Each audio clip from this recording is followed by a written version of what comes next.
നമുക്ക് ഇവിടെ ക്യാരറ്റും ഉണ്ട് ഇല്ലേമ്മേ? ഒരെണ്ണം ഞാൻ ഒന്ന് വരട്ടെ അമ്മേ. നമുക്ക് ക്യാരറ്റ് ഒന്ന് കാണിച്ച ഒരെണ്ണം എടുത്തിട്ട്. ഞാൻ ആദ്യമായിട്ടോ ക്യാരറ്റ് ഇങ്ങനെ എടുക്കുന്നത് കാണുന്നേ. ഇങ്ങനെയാണ് ക്യാരറ്റ് വരുന്നത് അല്ലേ അമ്മ? അത് അതുപോലെ കൊണ്ടുപോകാം. ആ ചെടിയില്ല, ഓടിക്കണ്ട, അപ്പടിയെ കൊണ്ടുപോവാ. എനിക്ക് വാഷ് പണി കഴിക്കണം അത്. കുട്ടികളെ ക്യാരറ്റ് ഫ്രഷ് കഴിച്ചേ. ഒരെണ്ണം എനിക്ക് ഒരെണ്ണം വെച്ചേക്കണേ. കഴിക്കൂ. കൊണ്ടാ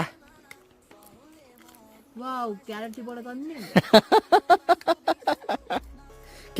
ഉണ്ടോ? ക്യാരറ്റ് പോലെ തന്നെ ഉണ്ട്. നമ്മളെ ഫ്രിഡ്ജിൽ നിന്ന് എടുത്ത അതേ ഒരു പോലെ തണുപ്പ്. നല്ല തണുപ്പല്ലേ?